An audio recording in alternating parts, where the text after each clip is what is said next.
Champion Contender Podcast. Hello and welcome to the Champion Contender Podcast. My name is Joseph J. Jones. My name is Fabian Collymore. I'm a singer-songwriter. And I'm an ex-athlete for Great Britain. And we interview the champs and the contenders of this world from all different walks of life. And today, we've got a very special guest with us. We've got a man who makes cinnamon rolls and he sells them in Stratford. And if you haven't tried them yet, like I haven't tried one yet, you're a bit of a mug. You've tried George's cinnamon rolls pretty hard, right? 4 weeks in a row. 4 weeks in a row.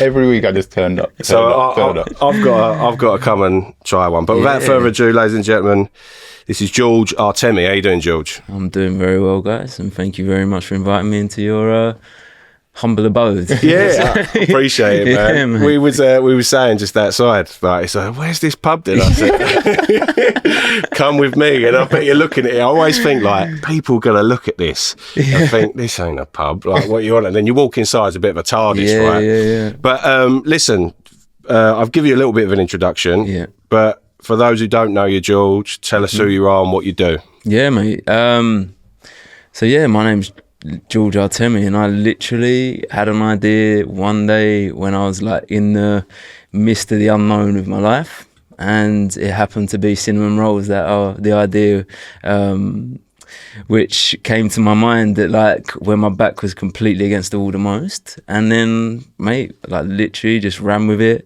started it in Leigh-on-Sea in Essex, with every aspiration to take it as far as I can. Had the vision to take it to London, found the way through thick and roller coaster of a journey. Yeah.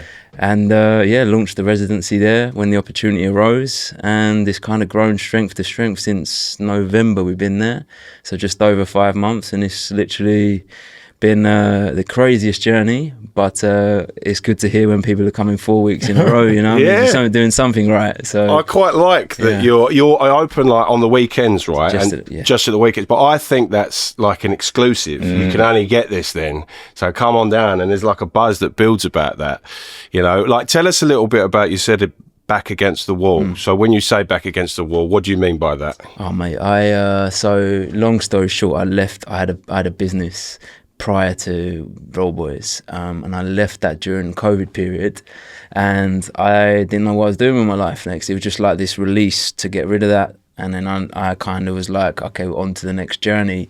So I took like 2-3 years out through the COVID period, and then like I travelled, and throughout this time I was literally like trying to figure out what was next for me in life, and I was running into myself, coming up against myself a lot, and then ultimately like the money that I had from the business that I sold, it was on its last legs. Like I was in the US at the time, and I didn't even have money for a flight home. Wow! And I was like, what the am I gonna do?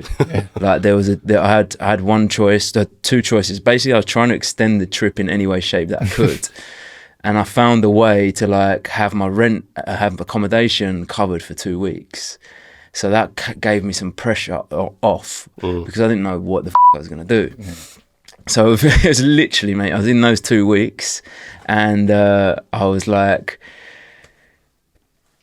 unsure whether to go to Costa Rica and like go and work in a restaurant for like the high season. And I was like, it doesn't really feel right for me right now, or like come back to the UK and do something. But I didn't know what, still to that point, and like no money for a flight home, no idea until literally something parked up there. I was in a strange place mentally as well, because it was like the uncertainty was like I wasn't sure what the was going on. And then like from one idea to the other kind of led me to this idea for Roll Boys. And from the moment I kind of like sat on it, that was it. I borrowed money to book a flight home, flew home, and got straight into the kitchen and just never baked before and just got going, mate. Like that was like literally that quick a turnaround. 3 days after like the idea landed, I was like, I'm coming home. I borrowed my dad's kitchen in his place, in his bar that he wasn't using. Wow. He has the equipment that I needed just the bare equipment that I needed, and I just went for it, man. Like literally just got in the kitchen and started making the recipes, and like, it was mental to look back on now, like to see kind of how far it's come. But yeah, it started from really like a pure place of like not uncertainty and not knowing, and then just like that. I love that. It changed, mate. But it seems man. like you got a business mindset already, because you was obviously in a different business before you sold that. You went on holiday, a long holiday, the longest holiday ever. But yeah, like, how's your business mindset to go on further and do these new things now? I always look at it as I'm a creative. Yeah. So I look at it from the creative standpoint of, you know, I always believed that I had it in me to create something of my own. Yeah. The business before was a little bit different circumstances because it was a family business. Okay. And like, as much as I was creative within that, I always knew like there was a tie because it was always family. Like you had your dad, my sister, etc. Blah blah blah. Okay. And I was like, had this urge to break away from that because I believed that I could do something on my own. Yeah. So it was more of a like it's become more apparent to me as I've kind of got deeper into the journey that like the entrepreneurial creative mind is something that I actually do have. It took me a while to actually believe it, but yeah, it was more like I believed that I could create something on my own, and that was what was the driving force. You know, I just wasn't willing to compromise like on the life that I kind of wanted to create for myself. So it was a fact of just being patient, holding it out through that time, through that uncertainty. And like, I now know where I'm at today, that if I was to be in that position again, that I could still create something. Yeah. I could still create something from nothing. I think that's a powerful thing to be able to have, is like just that belief that, like, you know, I've been there. I've been like in a really uncomfortable position, and being able to be patient enough to not compromise on what I want, and have the faith that it will come. So it's kind of where I went. You talk about compromising. Do you feel like you had to compromise in anything in the beginning? I would relate to compromising as like, I didn't feel like that I always knew like I wasn't going to come back and like get a job. Yeah. Like, so to speak. Yeah. Like I just needed something that I could do, get started with, that didn't take a lot of money. Yeah. And that I could just kind of get my hands into. But in the sense of like having to compromise and sacrifice, I've sacrificed so much. Yeah. Like the path to actually get here, that a lot of people, I mean, I'm very much into the storytelling, but the actual depths of what I had to kind of go through to even get it to London, not many people know about. So that itself, I had to sacrifice, had to compromise a lot in that aspect, for sure. But what are we worth without the stories we have to tell? Exactly, it's all about stories. It's all about that. Well, look, you've just said there, not many people know what I've had to go through. You know, I've got two questions. Yeah. Like, what did you have to go through, and why cinnamon rolls? Yeah, okay. Where do you want to start? What one? What did you have to go through? All right, so I'll break it down into like a few key moments. Yeah. So when I first started it, I was working out of my dad's place. So I launched it there, and then about 4 months into it, we had a disagreement about something, and basically out you go. So I'm left like with a business, nowhere to sell it from.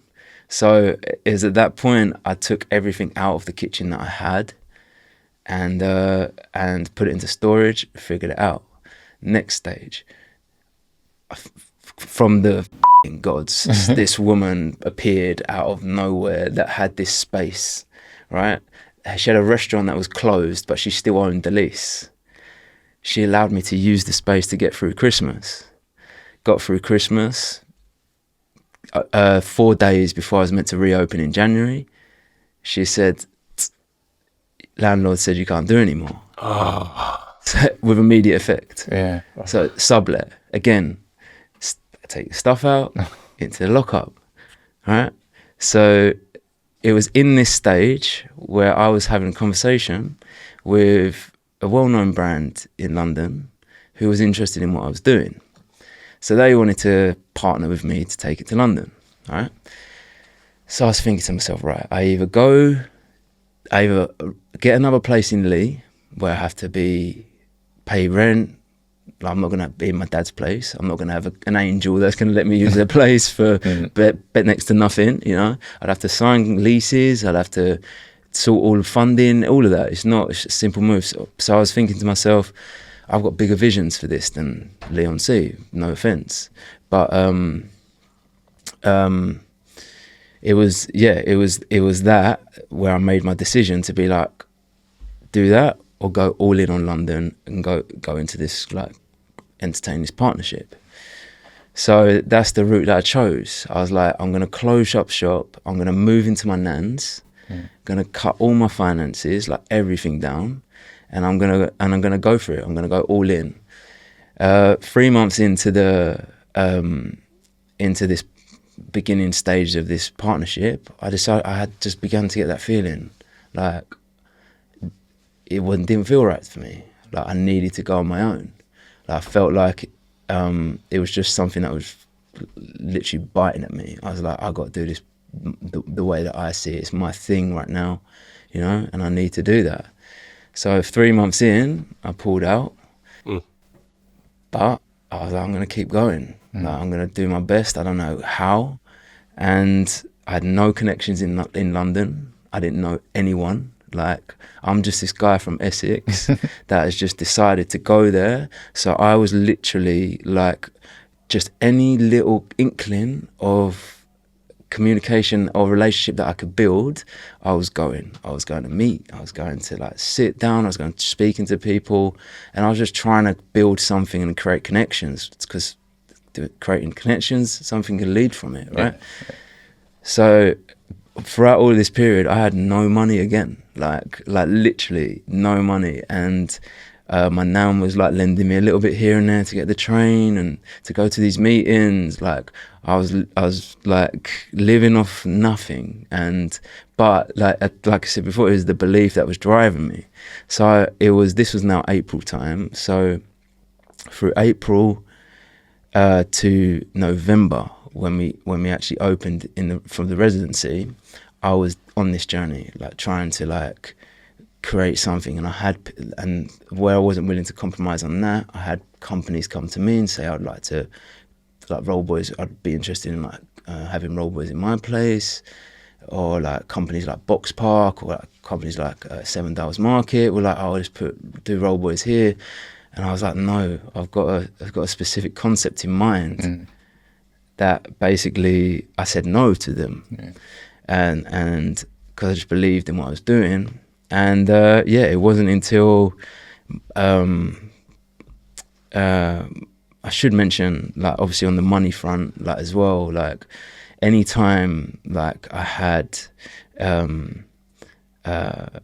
like when I felt like that I was really on the red line, like with zero, like there would either be like maybe a DJ job come up, or like I had something that I could sell. Like I found a wallet that my mum bought me in 2013 that I never used, which is like a Louis Vuitton thing, and I was like, it just appeared at the right time. Do you know? And you put it on Vinted, someone buys it. Like it's like the universe is kind of like offering you this path that I was walking, and it was like, just keep going, just like keep nudging forwards. And I used to journal every day, right? And at the bottom of the journal, I said, you got this. Everyone, I still to this day, I sign it off with, you got this, GA, and a love heart. I swear to you. Oh, wicked. Yeah, and yeah, that's after every one. So just that like little thing to just keep going. And then it was my yoga teacher that introduced me to the guy from Saint Espresso, where I'm at now. Right. So she put us into connection, like, and then from then we spoke, we ironed it out. He said, yeah, let's do this. He had the space, everything aligned, opened the doors, and away we went. But, yeah, so it goes to show, if you don't, you know, I feel like it's probably a room of dreamers in here right now, and like my life and your life, like I know from talking, we've talked a lot, we've never spoken, but like, if you have a dream, it's almost why not just go and do it? And a lot of people don't go and chase that. It's like I think it's important to have a creative mind in whatever you do. It's like with us with this pod, I don't know why we done it. We were just like, let's just do it. And then it turns out it's like, it's going all right. Yeah. So it's just like, why not do it? And more of the guests come on and stuff like that. I love that sort of thing though, like especially writing notes to yourself. That's amazing because that is putting it into the universe, isn't it? You're almost, you can imagine your back self and imagine where you are now, you know, like, and you're just saying it's all right. So you know it's going to be all right. You know you're going to get there. Yeah. So the ultimate question, why cinnamon rolls? Do you know Cinnabon? Cinnabon? Yeah? You ever heard it? So it's a massive US company, right? Right, okay. And maybe like 2000, I travelled the US when I was 22, so 2015, and I tried Cinnabon for the first time in an airport, and basically it was like this fucking awakening moment, mate. Like, because it wasn't just that; it was the smell. It was warm, and I was like, this is like serious, legit. Right? Anyway, went on with my life. And done my business and went through the whole traveling journey and trying to figure out. I always love hospitality. I've always loved food, and I've always loved one concept ideas, like doing one thing and doing it really well. Yeah. So basically, that idea was parked up there somewhere, and like I said, I was in Houston. In the US when the idea for Roll Boys came, but I was actually planning on, like, so I had an idea for basically another concept, which was a cafe concept, right? And as you do, you create mood boards on Pinterest, and I was doing all of that shit. And as I was doing all the food pins, cinnamon rolls kept coming up on the feed, and I was looking at them, I was like, shit, like there are all these different flavors in that, and I was like, something started to tick. And you know, when I said I needed something that I could start now, like, I knew that I didn't need a lot of money to start this because I can just get in the kitchen, make it. I didn't need to get a load of capital to open a cafe or a restaurant or whatever it was. It was something I could just get in, borrow the kitchen from my dad, and just get going. So it kind of just was like this, literally a split moment where I was just like, I looked at Cinnabon and I was like, dated brand, like from the 50s, 60s, wherever it's from. They do their products, but they're not innovative with their products. And they're targeting airports and shopping malls, shopping centers. All right. So I looked at that and I was like, well, why can't I create a cool brand, like with innovative flavors, and make it more a brand-led company about the people, and put it in residential and like residential city areas. And all of those things just kind of just went together, and that was it, mate. Like that was why cinnamon rolls. It was literally from that seed was planted from Cinnabon all of those years back, but I went on with my life and came back to that idea. Oh wow! Yeah, months later. Yeah, so it left the taste in the mouth, so to speak. Literally. I do know Cinnabon because it's in Better Call Saul. Yes, he works in Cinnabon at the end, so I do know it. I've done my research. That's it, man. Yeah. Did you have a marketing plan at the beginning? No. So this is the marketing side is the part I love. Like, it's and obviously the people from the beginning would only know how I started it. Yeah. I feel like I've always known how to create something people like are invested in them, and they like to create a demand for something that people want. Yeah, you definitely done that. But like from the beginning, like I didn't have a plan. I've never had a plan. I don't have a plan to this day. It's very impulsive. Like everything that I do is just super like there to there. It's like idea to action. So even the 10 a.m. start and finish when the stuff had finished. Yeah. What was that? Was that a plan? Yeah. So that was set. You said it earlier. Yeah. Like the reason why there's multiple aspects of why I wanted to just do Saturdays and Sundays. Yeah. Like the first one is because I didn't want to throw myself too far in the deep end into London, like on my own, and like having no space to breathe. Yeah. Open 4 or 5 times a week, whatever. Yeah. I just felt like that was not a very sensible way to go. Cutting it down to 2 days a week, it's more manageable. I get to Monday, I've got the week to sort out the next week, and any problems, etc., especially at the beginning. Like looking back now, I would have been swamped, mate. Like I wouldn't have been able to do it. Like if it kicked off like it did, and I was doing 4 or 5 days a week, that would have been mad. But in the marketing aspects, like you said it's like somebody has to. It's limited access. Yeah. So somebody has to wait a week to get it again. It's genius. Yeah. So it's like... Well, imagine if McDonald's was only open 2 days a week. Yeah, right? exactly. Yeah. It'd be ridiculous. As well, what I love is the actual logo and things. Yeah, like the artistry behind it. Because I'm an illustrator and I used to do things like... I had a little thing called the Gimps, and like it hit hard with like sort of grime artists and like dubstep artists and like electronic music and things like that. And I would do and I look at the illustrations and it's very much in my world, and that made me go straight away when he showed me. I was like, oh, this interests me even more now. In terms of like even like marketing a thing like that, you've made a character within Roll Boys that looks good on t-shirts. Like I'm just going to say up front, I'd love to have a couple of t-shirts to wear on this show. Yeah, mate. Yeah, definitely. We're getting that sorted. I can absolutely hook you guys up with one of those. Yeah, definitely. Like I love all that. Thank you, man. Listen, I've watched a few bits and bobs, or we both have, about you talking about your life and stuff. And a big thing, like we talk about mental health quite a lot on this show, and it is apparent through your interviews and stuff that you talk about dealing with anxiety. Like for anyone listening that's struggling with anxiety, especially in a business role, like what advice would you give those people? And I will say this as of like now, like I still go through it every day. Do you know what I mean? Like, and it's sometimes I just had a phone call on the way here, talking to my soon to become business partner. I was on the phone to her and I was like, look, I feel like I have got so much in my mind right now. Like I feel honestly like super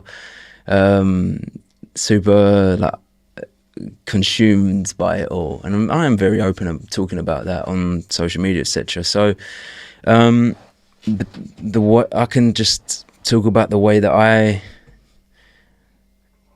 in terms of advice, like the best thing for me is like to find your head, like to allow yourself to give yourself some headspace, like take the pressure off of like release the gauge, because we're always trying to carry things like above our heads, like, and sometimes if we just like literally, I'm just rephrasing what Maria told me on the phone. She was like, just take the pressure off, like give yourself some space, like, because if you keep piling it on, you're going to be, it's going to make yourself worse.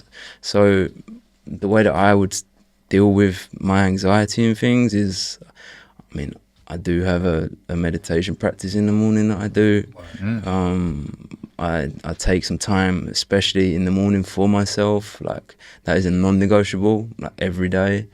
No matter what time of day I have to get up in the morning, no matter what time I have to get up, it's always like, doesn't matter whether it's 5 minutes, 10 minutes, 20 minutes. I just have a moment, or an hour and a half, whatever it is.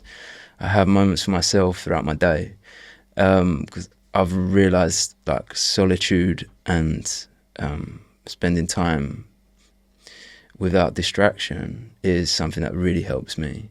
I go and play basketball. I was there today. Like I went and played just on my own, just shooting around, and then played a couple pickup games. But yeah, just doing things that just you disconnect from the chaos for you to be in a better position to step into that, you know, rather than like feeling like you're on this treadmill and like hamster wheel and it's just going and going.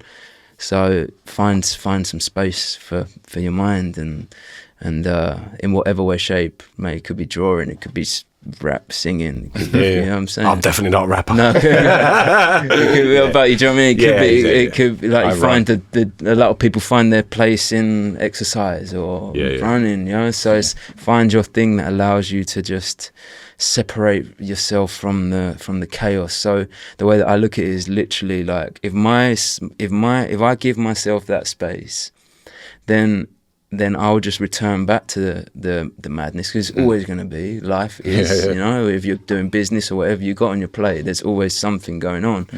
So if you can make time for yourself, and then it puts you in a better position to step into the madness and be in a much better position to deal with that. So so we always battle ourselves, I think, and I think it's like we're in a world now that constantly wants more. You know, and then it feeds in, especially our generation, like it feeds into us going like, I've got to do this. I've got to get this ready. I've got to get, you know, whether it be like, I don't know, whatever. I've got to get it. I've got to get this podcast ready, or like for my music, I've got to get this track out yesterday. And it's like, well, why? You know, who are you going against? Oh, I'm going against the rest of the world. Well, the world will still be there, mate. Just take a moment, just chill out.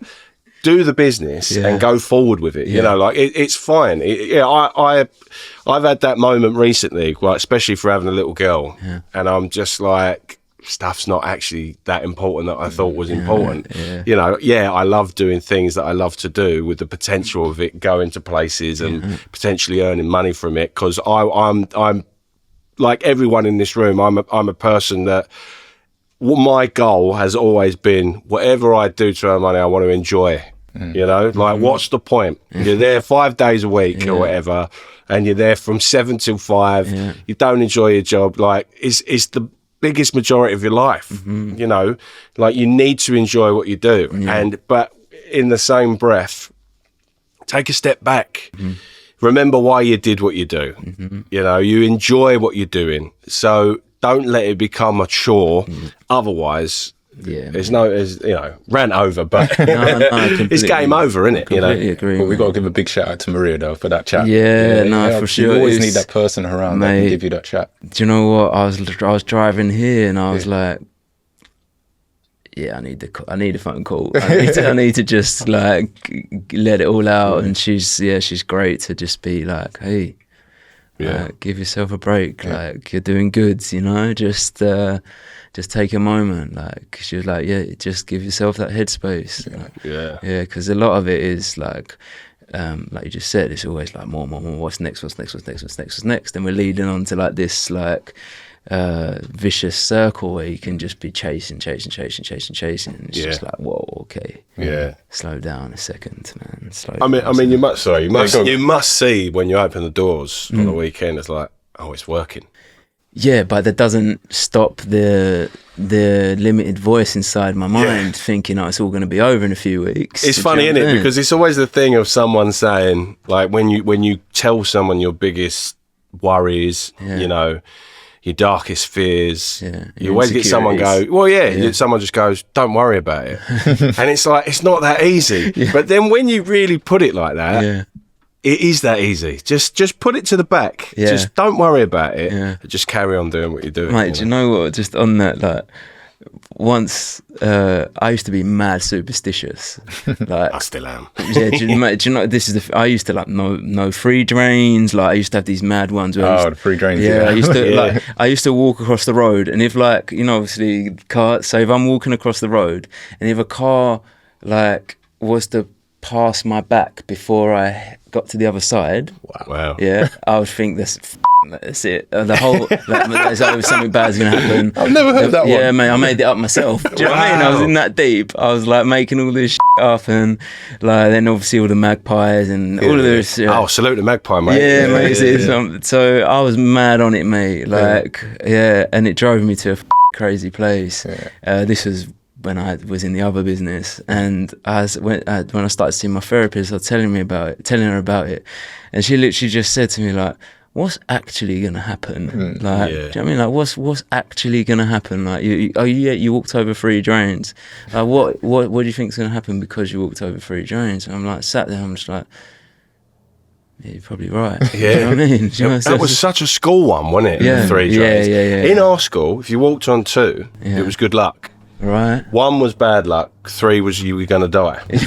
So that was that. And then it was really cringy, but like, yeah, I had a girlfriend in school, and it was like every time we walked on 2 drains, we'd kiss. Oh, it's good luck. It's like, no, mate, what are you doing, man? Grow up. I'm proper like, you know, I'm a well superstitious person. But again, I'm quite a down-to-earth person, so I have a check with myself about what I do, and like, I'm a believer in the other side of things, not technically heaven and hell and stuff like that, but like there's stuff that's happened in this pub. Like, don't scare him. No. There's like there's this estate that we are on is it's haunted. Right. It's a haunted estate, and I've seen things, and what's confirmed it for me is that other people in different houses have seen the exact same things I've seen on this estate.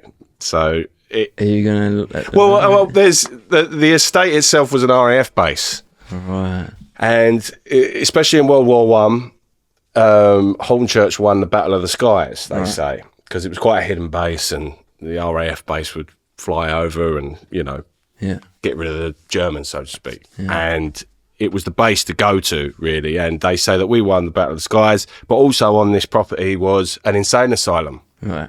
And there was an awful incident that I might even edit out, but I'll tell you why you're in the room. But like, there was this poor nurse not that long ago that was murdered by one of the inmates, so to speak, one of the patients, not an inmate, it's not Arkham Asylum, but one of the patients. But this was about 20 years ago, 15 years ago. And I remember moving into this property, and my other mate, who is a very, sort of wheeler dealer type guy, was like, you do realise that's haunted territory. And I was like, right. And then he elaborated, saying what I'm saying. First night I was here, I saw a soldier walk past our window and just go away. And cut a long story short, one of my mates is the site manager and of the whole estate while it was being built. And he actually bought a property on this estate. And I had him in the pub, and I was saying to him, like, I've seen some weird shit. And he was like, don't tell me, because I've had like 5 other houses tell me that they've seen a soldier walking past their house. I was like, I went cold. Like blood run. But it wasn't like scary, it wasn't like, it was just probably a lost soul, or whatever, walking past. And but he told me that, and I was like, wow, I don't know what to tell people in the estate, but other people had seen it, and I want to know who they are. But even this pub's haunted. We're never going to get guests anymore. No, we're opening an attraction. It would be like, most haunted in the pub or whatever. That's me, you're finding a new path for the podcast. Yeah. We're going to have ghost hunters down here and all that, like doing research and whatnot. But Oh, gosh. So what's the process from dough to swirl? What's the process from dough to swirl? Yeah. Well, mate, it's a very different process to when I first began, I tell you that. Really? Because, I started with manual labour, with just me rolling pin, and away we go. Yeah, really? Yeah, mate. Yeah. So I made the dough. Obviously, you have to roll it out into your size, and you fill it with the cinnamon sugar, and you're literally rolling it up. Yeah. So I had to do that over and over and over again. Obviously, I wasn't doing the numbers like we're doing now, but then you find out because I didn't know nothing about equipment. I didn't know nothing about dough. I knew nothing about none of it. I had to learn it all. And found out there's a thing called dough sheeters, which you have these machines where you just put the dough and it goes straight through. Do that a couple of times, adjusting the thickness of it. Mate, good to go. It does the job for you. Straight onto the counter. Fill it all out, roll it all up, cut it in, tin it, prove it, bake it. That's the way. But, mate, like, I went through some savage times. like when I was doing it on my own, like savage times, mate. Like, like I was trying to find the quickest way, and there was one time I decided that I was going to get up at 1:30 in the morning and just work all the way through. Like I was doing like 3 a.m. starts, like up, because my dad had the bar, right? So he had a bar, and on Friday and Saturdays it was open until 1 o'clock in the morning. Yeah, so obviously they're clean down, and I'm arriving to start my day, like when all of these drunk people are leaving. Oh. You know what I mean? And I'm going in to start making dough and shit. Like, trust me, it's savage. And then like another time when I've opened up a pre-order for a pop-up, and the lines went crazy, and that's when I kind of really knew, like, oh shit, I've got something here. Like this was in the middle of last year, like May, June. So I opened up the lines for it was a 2-day pop-up, and the pre-orders just kept rolling in, mate. And I was watching it, I was like, this is great. I'm thinking, I haven't earned no money for this. Is the time I had no money. It's like I'd done this pop-up to get some revenue and to keep the brand alive back in Lee. So I've opened the pre-order lines, and they're just going brrrr, and I'm like, this is mental. Didn't think that I had to make all of them. Do you know what I mean? Like on my own. Yeah. So I've just kept it going, getting excited because I'm thinking this is great. And then checked out how many I had to make, and mate, I didn't sleep. Like there was like it was a 2-day pop-up, and I managed to get 2 hours sleep over that whole day. And I'm not joking, like, it was the most horrendous thing that I've ever done. Wow. And all alone as well, like just like there was one of those moments where I could have quit. I could have just thrown it all in, mate, and just been like, this shit. Trust me. Nothing good come for free though, does it? No, you know, like you got, if you believe in it, you know, like I think people that like do like a job 9 to 5 that don't have many passions, and I have a lot of mates that don't really have passions, and their job is their life, you know. And when you meet someone who has a passion and is creative and they want to make that their job, you know, it's quite interesting to me because they'll never realise the blood, sweat and tears that goes into making that happen. You know, like tell us, like, for those who have never been to Roll Boys, which is in Stratford, by the way, it's right next to the Copper Box, right? Yeah, so it's like between Hackney Wick, and it's just on the edge of the Olympic Village. So it's like Hackney Bridge, so right next to the Copper Box Arena. What if I'm there going to your shop, flavours, what flavours am I going for? Oh, mate. Well, we usually have between about 6 to 8 flavours available. We do change some for limited edition ones that they rotate, and we bring in new ones like part of the innovative process. And you kind of walk in and you've got them all along. We've got the system down now, to be fair, but at the beginning it was a show. So between the collaboration we've done it. But mate, we have flavours from like your classic cinnamon roll with the cream cheese, vanilla cream cheese frosting. We go cookie butter, which is the Biscoff flavour. Nice. Maple pecan and bacon. That twist, mate. Wicked. Yeah, apple crumble, which is my favourite. I love apple crumble. Yeah, and then we get a bit fruity with it in terms of like we just done carrot cake for Easter. We just done mini egg for like Easter one. So we kind of just like the flavors are like limitless. You just gotta you just gotta develop it and go. With the apple crumble, do you do like a custard topping? No. I just felt like because it's got a caramel frosting on top. Okay. And with the crumble, and it's got apple and raisins inside. Might be too much. Yeah, might be too much. Yeah. Go on.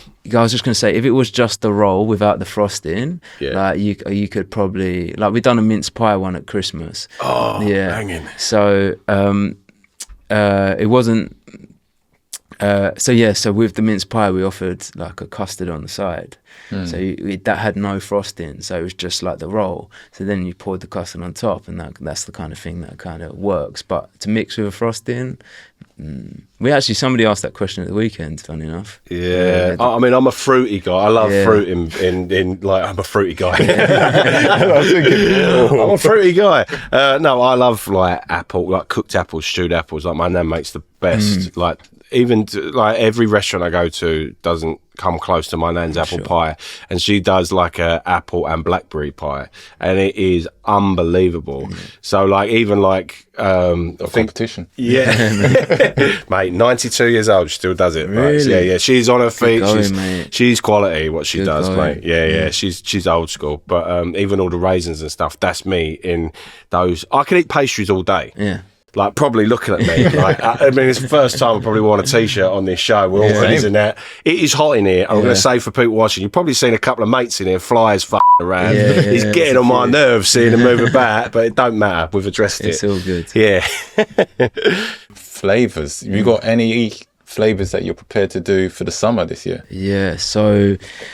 Do you know will come out after anyway, so... Yeah, it's cool. So, do you know what? There is so many flavours that you can do, so many requests from people. Like, we took pistachio off of the menu because I was like, we had too many nut ones. Yeah.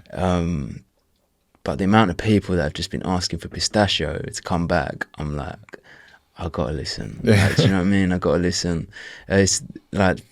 It wasn't because it was bad. Like, the pistachio price went skyrocket because of this Dubai chocolate thing. Yeah. So that's one that we're gonna have to bring back. Yeah. We've got like a lemon shortcake, which is a nice one for spring coming back. Okay. Then, mate, you can go anywhere with it. You got like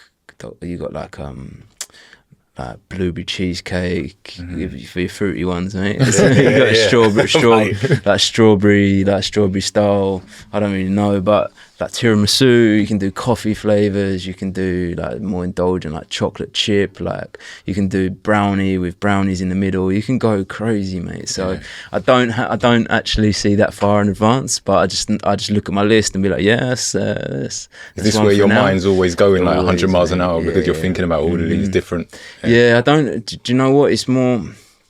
I would like to be more organised with it, to be honest with you, and I think that comes with building the team. Yeah. Like, because I was literally thinking today, I was like, I would love if like this was organised enough so that we didn't have to like rush around and develop it like within the last 2 weeks. Do you know what I'm saying? Like, these things are like months planned in advance. Everything's set. You know what you're doing, but it's part of a startup, so. Yeah, I suppose you got to trial and test everything as well. Trial and taste everything that you do, right? Which is great. It was a blessing and a curse, to be honest with you, mate. Well, you trim, so I suppose, like, mate, if that was me, I'd just be like, yeah. It works. Yeah. What?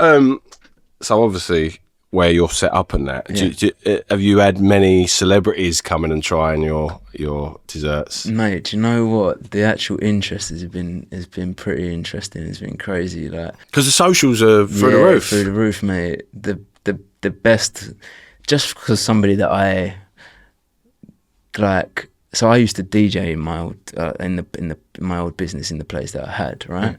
And I used to play. It was very like. I used to play a lot of R&B, hip hop, urban music, UK stuff, right? And opened the DMs the other Sunday, and Crept from Crept and Conan is messaged, and I'm like, this is mad. I'm like, So he's come down. He actually came by himself, and he come in. Like, I saved him some because it was gonna sell out. So I was like, look, I'm gonna save you some. So he came a little bit later. And he came through, and man, we've got like some big actors, like some even in the US. Like, we've got people all over the world. Like, like that. Come on, name drop. No, mate. Do you know what? I'm not saying like A-list celebrities, but do you know what? I don't even remember names. She's got 2.1 million followers. So I don't know. Yeah. All they got to do is share it, though, right? Mate, do you know what? Yeah, it's like, if you want my honest perspective on like celebrities and like people of influence, shall we say, on social media, like, I never approach it in the sense like for example, when Crept come down, I would never even think about going to him, oh yo, can you like post it on your stories, or like, can you do this? And the same with like the bar, so I used to have the club with my sister, so it was the same with that. Like, whenever that got super popular, so whenever like people like that came about, like, I always just treated them as like normal people. Do you know what I'm saying? Like, I never looked to get something from them. No. And I like that relationship with people like that, you know, like, especially like influencers as well. It's the same thing. They come through, and I'm just like, hey, and they would love it, you know. Like. Yeah, for sure. Like, that's what I'm saying, because a lot of the time, like, especially when you're in that position, you naturally feel like people always want something from you, you know, and it's hard, you know, because being from the nightlife industry, when a popular place, I felt that in a sense where people wanted to try and get in all the time. Yo, be my best mate, George. Yo, can I get a discount? Can I get a bottle? All of this stuff. And I was like, I don't like, you take that away. You take me being in that position away, and then they're not gonna want to know me. No, yeah. So it's the same kind of principles. I just to keep it real with these people. I'll never ask them to do like post. I'll never ask them to do a story or anything like. I want you to do it because you want to do it. You know? Yeah. And that's what he did. Like he went to these, like Crept, for example. He went to the car and he like done it, and I was like, yeah, I appreciate that, mate. So it just comes with just being real. I think with them. Just I would love to look after them in a sense. Like if I don't know, like let's say Mikel Antonio or like one of the West Ham players dropped me a message and was like, yo, like Joe Wicks, like for example, he follows us, you know. So, wicked. So it's like people like that. I'll be like, yo, look, do you know what? I will put this in an Uber for you and it will be delivered straight to your door. Do you know what I'm saying? I won't be like, yo, just post it or something. that's something that I'll do for you. I'm a man of service, like. I'm all about the customer experience. Like, whoever you are, like that's the part that I really love, and I think I thrive in those situations. So I just keep it that sense. Like I always look at that how I can create a better experience for everyone. So yeah. I feel like everyone's posting for you anyway. I don't feel like you need to get some A-lister because. You got people with 2,000 followers, people with 10,000 followers. Everyone's posting you. Well, everyone that I've seen on your story, I'm like, this person's got 10K, this one's got 8K, this one's got 15. Yeah, it's amazing for you. Yeah, do you know what? It was one of the things that I realised early in my marketing approach, my marketing plan. That's not a plan. It's just off the whim. Was literally they're marketing it for me. You know, and I'm the storyteller. So I tell the story of the brand. I bring people along for the journey, and the people that are coming are because it's an Instagrammable product and because what's been created, like people are doing that and showing, but that's what I love, people to be part of it. Like they actually, like it's a thing where people actually enjoy coming and eating. And then for me, the most amazing thing is literally, man, like people that return, people that come back is a great sign. And that's what it's all about. It's about that customer, that human connection, like in that sense, like being more than just the cinnamon rolls. I'm coming down. I've got to have some because I am a cinnamon roll. I better say bun, cinnamon roll type of guy, man. Like, I mean, we were saying off air, but I mean, look, I'm not trying to put my work at you, but obviously Johnny Fisher fights down the Copper Box on the 17th of May. Like that would be amazing. Like if we could get a message like, go and get your desserts, go and get your just goods over there, man. Like quality. Mate, do you know what? Like the Copper Box is definitely something like because I'm a basketball fan. And London Lions play there. We've got basketball on our logo.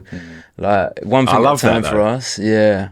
But like I'd love to have some connection with the Copper Box. I haven't made it that point yet of reaching out. So yeah, it'll be something that's for sure. But yeah, I mean, it's 17th of May could be a possibility. I'm never saying I'm not putting the pressure on. It's going to be a long day. But I tell you what though, like just doing it because we love making little clickbaits for every episode, and we almost force it down the necks every week. Like 6 clickbaits. This is the episode. Here it at. So Copper Box. Get on it. Roll boys. Do it, man. Copper Box coming, like London Lions or whatever's there. Let's make something happen. I'm telling you. Oh, mate. Well, you say basketball. Didn't you play football? Yeah. So talk to us about football. Like what? Yeah. So I played football from 5 until 23. So I played. So I basically I played for professional clubs from 14 until 20, and then went into the non-league from 20 to 23. Absolutely, like, just did not get along with the politics of the game. Super. Just you should use your, like, I can say it now because I'm older, and like upon reflection, like, just your usual, like, entitled footballer, like the kid that comes out of professional clubs and thinks they can just walk into non-league men's football. Jumps from club to club to club, like when I didn't play or when I didn't walk straight into the team. Like, for example, if I sat 3 games I've started 3 games on the bench, I was off the next one. Do you know what I'm saying? So that was my path, and then I just fell out of love with the game. So I ended up just packing it in, and I gave it another go, and like around the COVID time for literally a few months, right? And then I was like, nah, mate, it's safe for me. Do you think that played a role, say, in potentially not getting on in the game into anxiety, like feeding, like, you know, the reason I say it, like, we were talking about this very conversation basically before you come, and I said, like, again, the champs and the contenders, it doesn't matter what you do, it's, you know, we're all doing the same thing essentially. We're all doing things we love, and we want to get to those places. Like, and we, you know, for someone, Faye was a GB runner, you know, and then not being a GB runner must have blew your mind. When it was over, it was over. It's like, what now? What'd you do? And like, I was signed to record labels, and like, I was at Universal, I was at Sony when I was a kid. Could have been like some fat Justin Bieber, you know what I mean? But it's like, when I've watched you talk about your anxiety, like, it's sort of, I wondered, you know, because of the football and stuff, if that hit hard. And I always think there's not really enough for young footballers, young athletes, young musicians, or like that help afterwards, because you give your life to it. You know what I mean? Like, what's your take on it? I feel very strongly about this as well, like exactly what you just said. As a kid, you grow up with a dream of becoming a professional footballer, right? Then you get the chance, you get the opportunity to be signed by a professional club, and your identity is created around being this professional footballer. You know, you're wearing the tracksuit every day, you walk around with a different swagger, you know, you're feeling part of it, you know. You're going through the trenches. You're playing. Like, you never stop believing. You go through, like in life, ups and downs, anything. And even like for me in my journey, get released, get rejected by the coach that doesn't rate me. Go on, keep going, keep moving. And everyone's path is different, but you've grown up with that. You've grown up with the dream, and you've built that identity of being a footballer, or like, because no one has any other, like, as a kid, no one has any other option. Like, this is it, I want to become a footballer. And then when you're dropped into the world and you're just left to figure it out, that identity is crushed, and you begin to think, like, who am I? Who am I without football? Yeah. You know? Who am I with, like, I'm now not walking around with this tracksuit on. I'm now not training every day. I'm now not got an income for playing football. You know, or even if you don't, like, whatever, like, as a youngster.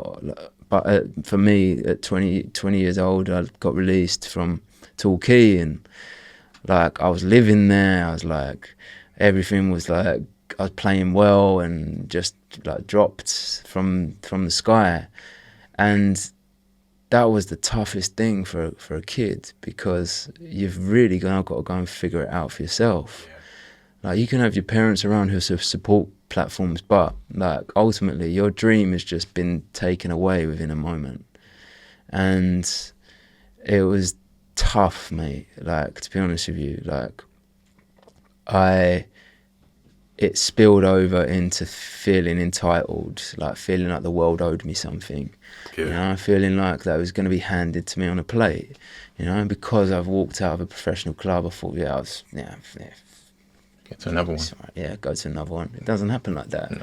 You know, and there are people that have given the opportunity to make it, and there's people that have been dropped from higher clubs than I have, and God knows like their process. But I just don't feel like there's enough support for youngsters coming out of football. No, you know, that then they've got to go and figure life out like just like that. The dream is just gone, and you're left to figure it out on your own. Like, who the f*** am I? Yeah. And I feel like it goes across all the arts, even actors and things. Yeah, you know, like, exactly. They do like we're entertainers. Yeah. You're in the public eye. You know, like if without the people, who are we to even do what we dreamt of doing? So you're in the Colosseum, so to speak. You know, you're performing.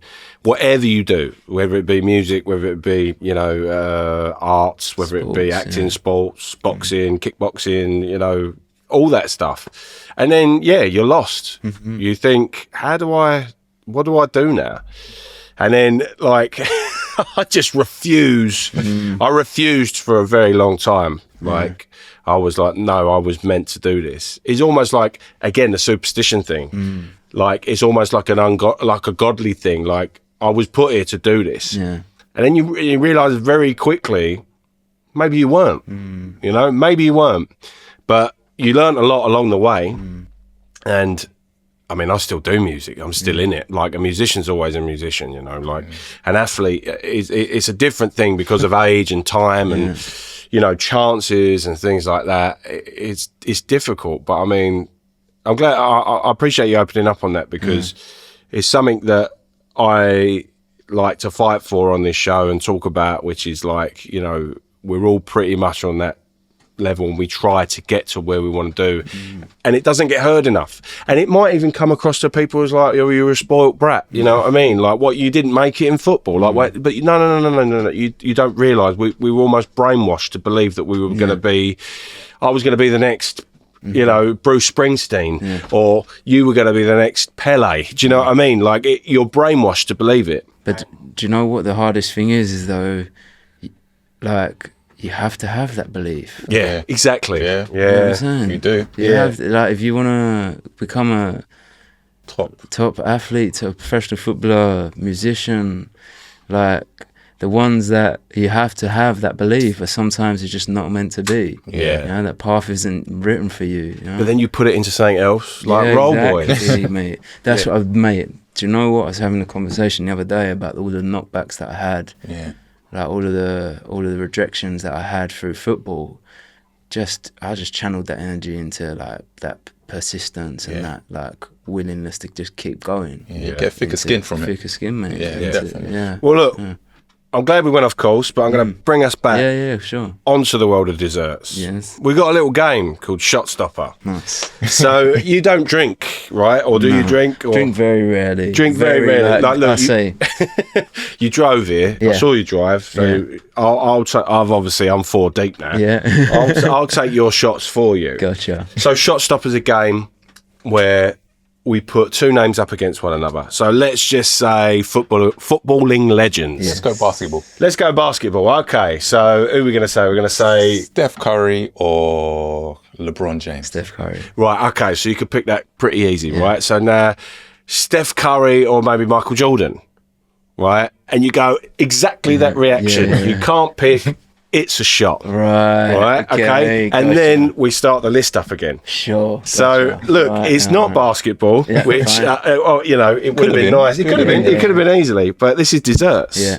So we're going to do your shot stopper for George at Roll Boys is desserts. Go on, Fabian. You kick yourself. We're going to go with Freak Shake or donut. Freak Shake. Why? Because donuts are just average to me. Oh, okay. So, Freak Shake or cinnamon roll? Cinnamon roll. Why? Nostalgia for the feeling that I had. It is always that memory from the first time. Okay. Big shout out to Yaz, but I think she's messed up. Yeah, she's messed up. I said this to her. Yeah. So we might even take cinnamon roll out if it's too soon. Should we take it out anyway? Should we do it now? Because I reckon cinnamon roll's your number one of all time, of everything. Yeah. Right, okay, we're going to make a decision again. So, we're going to go with Freak Shake or Apple Crumble. Apple Crumble. Right, okay, why is that? I like it would be close if you ask me, you know, honestly. But I love the apple. I just loved apple crumble as always, like a home dessert. You know, like mum makes apple crumble, like custard. To be honest, I'm a cold custard guy. So same here. So am I. Yeah, mate. I don't like it heated up. No, I don't even like a lot of custard. Really? Yeah, not a lot of it. I just a drizzle. I'm all right. No, it's okay. I like extra crumble. Like if you give me a crumble with like a thick crumble, sweet. Just shout out Humble Crumble as well, by the way. Like I go there sometimes and I just get a pot. Have you heard of it? Humble Crumble? No. Oh mate, it's a I've recently been connected with Kim and Gabe, like the founders of Humble Crumble in London. She's done amazing, like a brand like that does different crumbles and things. Oh, don't start me. I'll be 4 weeks in a row. 4 weeks in a row. Yeah. So mate, you can go there and you can buy just like the pot of crumble, and then have like the custard on top and that, like, mate. Even though I love the apples and things and the different kinds, but just the crumble, mate, is. Okay, so apple crumble. Apple crumble or tiramisu?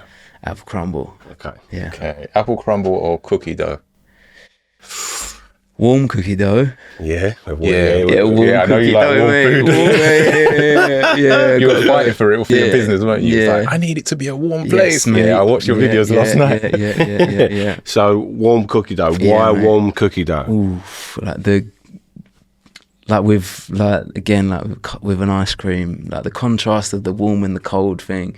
But just I like stodgy things. Yeah. So I like the stodginess and the warmth of the cookie dough. The chocolate chips is divine. Do you know what? Sainsbury's do a brilliant cookies, Belgian cookies. Yeah. You just melt it. You melt it in the microwave. That's what I mean. You just whack a bit of vanilla on it. It's lovely. Nice.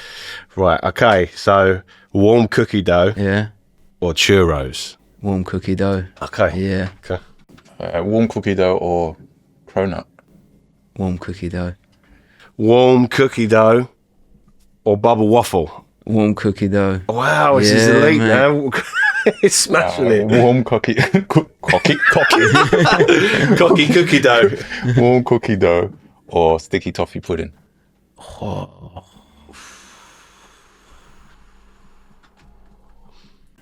3, 2. No, I'm joking.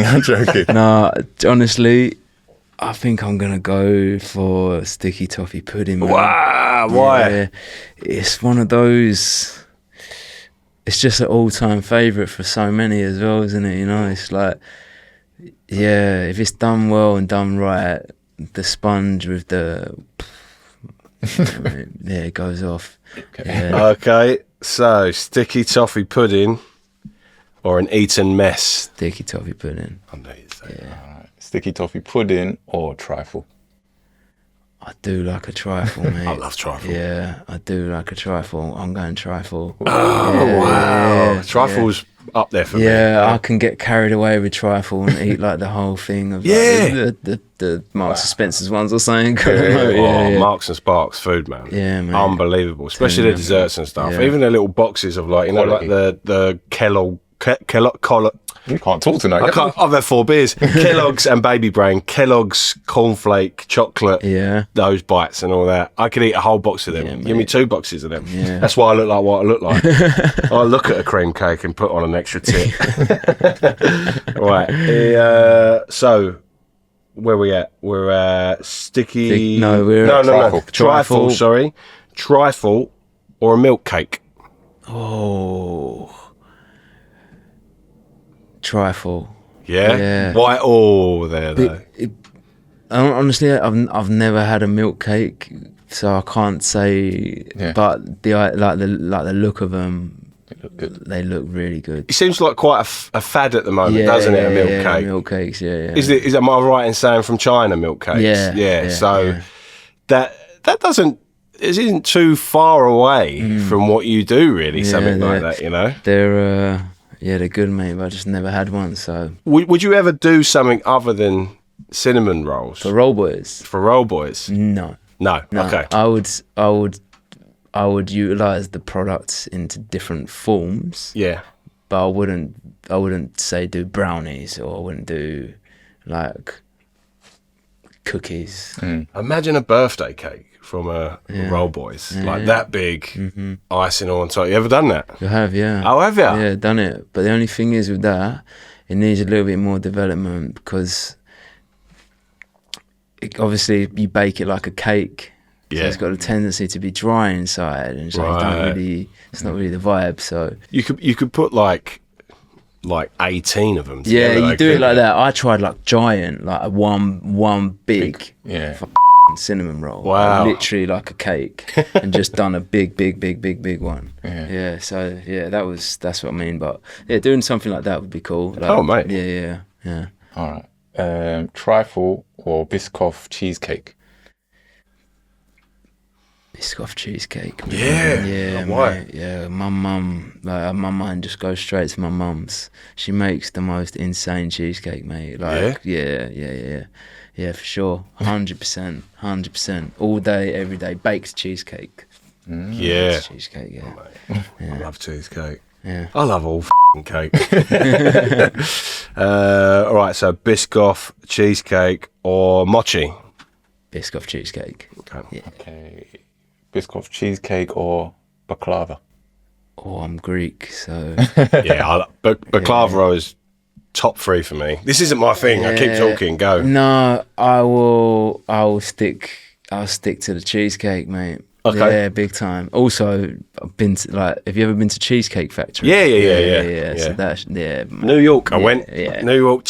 Oh, mate, I've still got true story. Yeah. If you were to undo that drawer, like there are serviettes from the Cheesecake Factory. I love that. Where I just kept them. I love it. Unbelievable. Some people call it hoarding. Yeah. Yeah. We'll look at the place. Right. Okay. So Biscoff cheesecake or gelato? Biscoff cheesecake. Yeah. What's this one? Creme brulee. Oh, cheesecake or creme brulee? Cheesecake. Okay. Cheesecake or Dubai chocolate? Dubai chocolate. It's everywhere, man. Yeah. Maybe we should do one. Cheesecake, mate. Okay. Yeah. Cheesecake Last one. or French toast? Ooh. Now, if you said pancakes, I would have gone for the pancakes. Yeah. But I'm gonna stick with the cheesecake. Okay. French. If you gave me a menu and you said pancakes or French toast, 10 out of 10 times I'm going pancakes. I had pancakes today. Yeah. At Monty's in Hornchurch. Pancakes with sausage and bacon with all the. You give me that. Yeah, maple syrup, man. Yeah, unbelievable. yeah, okay, so would the cinnamon rolls would it have beaten cheesecake? Yes. Because I suppose you have to say that. Yeah. You have to. Mate, do you know what? It's hard now because, like, obviously I eat them. I try not to eat that many, but like, because I've eaten so many, it's like, yeah. Do you know what I'm saying? Like, unless you bring me a new flavour, I still love, like, I love picking at bits, like, but like as a whole thing, like I don't ever really eat like a whole one anymore. Do you know what I'm saying? So yeah, it's not that I don't like it, but like I've had so many, I'm just like, God. But still, yeah, it has to be. So yeah, I do have those moments where I'm just like, yeah, this is good. How many's the most you've had in one sitting? Mate, like sometimes throughout the course of the day. Yeah. I'm not even joking. So sometimes, like obviously with baking, there might be like an inconsistent bake at some points. Like the science of baking is another story. So I need to like test the rolls. So like I don't just have one bite. I have to eat the edge and then the middle, test it all, and then I'm doing that throughout the day. So like it could be like, I don't know, between like 4 and 5 in a day. Like, I'm not even joking, mate. Like no exaggeration. Throw a little cheese and Marmite one in there as well. A little savoury option. This goes. Mate, cheese and Marmite, man. Yeah. Like unreal. Like I'll get up, I'll have a crumpet in the morning. Yeah. Got a kid, so I just quickly put them in there. Yeah. Like chop up the cheese, Marmite. Yeah, you know mate. what I mean? I don't even melt the cheese. Really? Just have it straight up like that. Yeah. What's the proudest moment you've had so far with Roll Boys? I'm gonna say done a pop-up in that period of time that we was closed, like where I was trying to figure out the move to London. And it was the first day that we opened it. Like so we done. You know, earlier I told you about the two days for the pop-ups. I didn't sleep. We done another 9 Sundays after that. So just 1 day a week again to keep that demand and a bit more strategic to it. You know, and it was the first day. I didn't know. It was the first day that we'd ever done not pre-orders. Okay. So it was like, just turn up like we do now. Yeah. Just turn up. I didn't know if anyone was going to come. All right. I had no idea. Like the thought, I was thinking, this should be all right. So, mate, and I walked literally about 5 minutes before we walked out before we opened. I walked out the door and there was a line down the street. And I was like, I've got the video of it, like, and sometimes I watch it back, and like I was literally laughing at, like, I can't believe what is happening. Like, and it literally, I just walked out, like, and the guy who was videoing me was both just freezing up, like, because like, what is happening? Like, what is going on? And yes, that was it's more than just the proudest moment for me. It was like, right. It was that indication, like all of that year of like having no money and like going through up and downs and things, like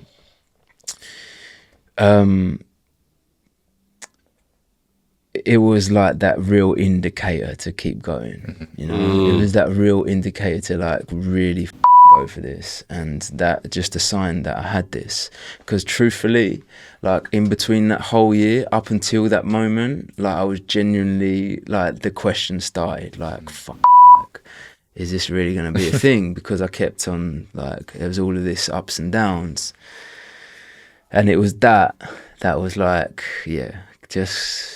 that was a sign to keep going. Like people were traveling and people like came from all over the place to it. So and it's just kind of continued on that path. So surefire moment. Definitely. Yeah, absolutely. So what's the plans for the future? I know you don't have plans. Obviously I have a vision, man. Do you plan to expand? Yeah. So I'm very clear on the vision. Yeah. Like, I know where I'm going and I know where I'm heading with it. And I say to anyone that asks me that question, like, I am going to take it as far as I possibly can, you know, and that has no limits to it, wherever it can go. And I'm open to it all, you know. I do genuinely can sit here and say to you with a straight face that I do want it to be a global brand. I want to take over. I would love it. We believe you, mate. Yeah, you don't appreciate it, man. Like, I mean, you don't get into what you do if you don't believe that, you know? Of course. And like, it's not because I'm like, for example, it's not because you're chasing money. Like at the end of the day, the aim, yes, like I would sit here and say open-handedly, like it would be nice to sell that business for one day for a nice amount of money. Do you know, it's what you like ultimately, like as a business, you know.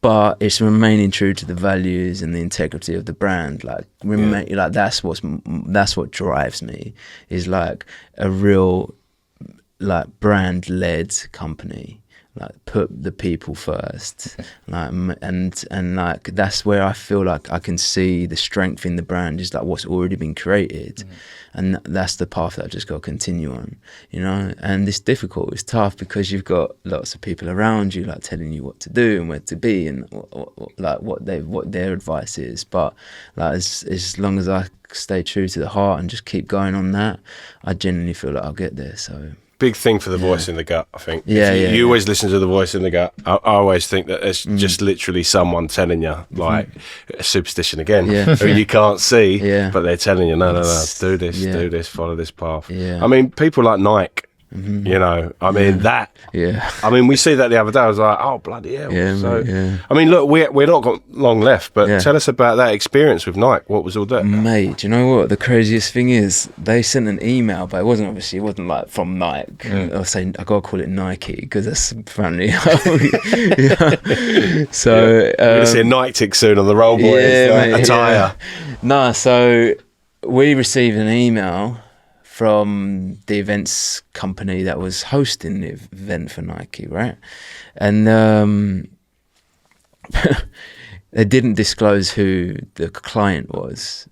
So they've just said, we've got this event, it's for like between 800 and 1,500 rolls. So I'm thinking, that's big, but like, I kind of like didn't really pay much interest to it because I was like, there's probably going to be some dead event thing, I don't know, some shitty thing, and I'm very much it has to be aligned, you know, it has to be like who you're collaborating with, right?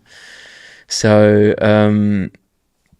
Maria again, God bless Maria. Yeah, God bless Maria. She goes, I was poo-pooing it, and she goes, let me just speak to him, right? Let me just arrange a call and just see what they say. And she's jumped on the call and she's like, look, the woman on the receiving on the other end of it, she was like, I can't disclose the client, but it's a global brand. Maria's like, I wasn't on the call, so she called me after. She was like, you need to sign this NDA, and you need to, because we're having a call in the morning because she's going to tell us who the brand is, right? She's told them all the details, etc.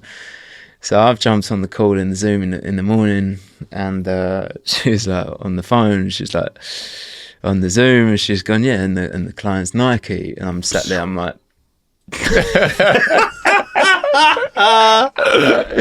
trying to play it cool, man. Trying to keep it together, but inside I'm like, what the. Like, I'm only 4 months in, and this was only brought to my attention the other day when I was having a meeting with somebody else, and he was like, mate, you're 4 months in and Nike have asked you to collaborate on an event. Wow. As they're like sole suite. There's only 2 food vendors, us and another, a savoury option. So it was like a wild ride, mate. And what I had to go through to actually get it done. Yeah, It was crazy, mate. Like, van, we was late. We was meant to hire a van. They didn't allow me to hire a van. And then the person that I was with, they didn't allow him to hire a van either. So all of this kind of shit. But the actual experience was amazing. And do you know what? Like, I came away from there thinking, this is where I visualized Roll Boys to be in and amongst those players, you know. And it was just kind of like, I think, like you said, like in terms of like I live and breathe this, and I genuinely have to believe that that's where it belongs. So, and to see brands like that come about. I mean, we've got another event on Thursday with another big brand, which is equally as like mad. So it's things like that, like just being in those is, I guess it's not the recognition, but like you're seeing it, like all the work that you're doing, and these things are happening around you.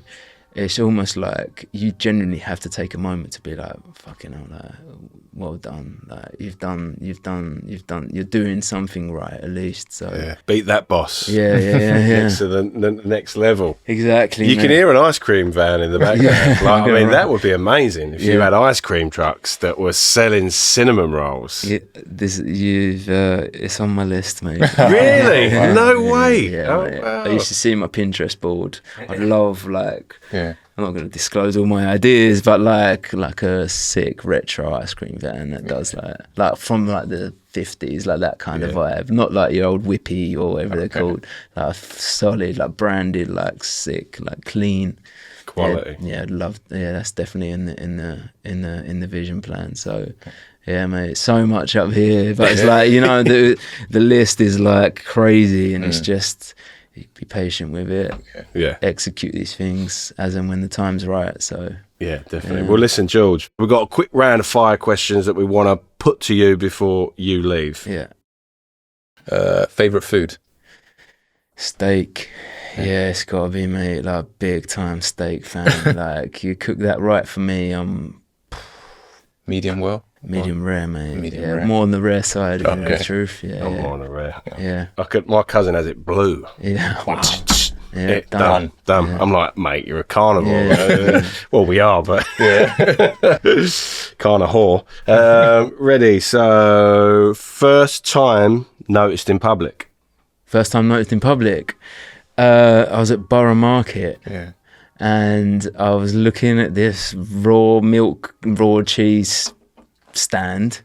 I'm standing there looking at this fridge, and this girl just comes up to the side of me, and she was like, "You're George from Roll Boys," and I was like, "Yeah, that's me." Yeah. And I was like, "What is going on?" I'm in the middle of Borough Market, and like now, like, you know, and yeah, it's happening. It's happening in the most random places, which is crazy. So yeah. All right. Favorite TV show? Don't watch TV, but if I had to say, and this is, I guess it's not a controversial one, but mate, I've like grew up with Friends. Like, I watched, like, honestly, always, man. Like, Friends is my thing. Yeah. Go to. Yeah, Go yeah, to. Yeah. Favorite film? The Founder. Oh, Yeah, really? That's yeah, recent. Mate. Yeah. The Founder, the McDonald's. Yeah. Okay. Yeah. I guess that relates. Yeah. Wow. Massively, yeah. He was a. Yeah. I just loved the journey. Like, I loved the most interesting part for me was obviously the beginning stage of like the whole, like back in the 50s, and like how it all kind of ran with like their operation and things. So yeah, it's super inspiring. I mean, like, he had an idea. Well, those guys had the idea, right? He walks in, Michael Keaton, Yeah. Batman, walks in to say, I can basically take this Yes, and yeah. turn it into something else. How would you feel? Someone see Roll Boys and was almost the devil going, let me take it here. What would you give it up? No, until, and this is the honest truth, until I really have felt that I've taken it as far as I possibly can. Because there's always, if aspirations to be that global brand, you're gonna need. It goes like you're gonna need the capital. You know, you're not gonna take it to the US or to the Middle East without that VC money. You know, unless somebody shows me another way.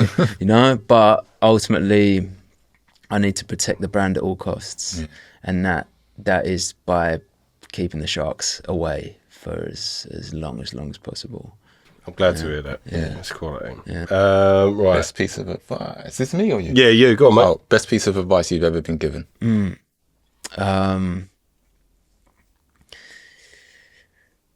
It's such a small saying, but it's stuck with me for so long. It's just, don't give up on yourself. Do you know what I mean? It's like, because really you're the only person that's getting in your own way. You know? So if you remind yourself, like, don't give up on yourself, like that thing to just keep going, like keep pushing, keep going. That's something that is in terms of the advice that has been given to me. It's just that's the one that's definitely stuck with me.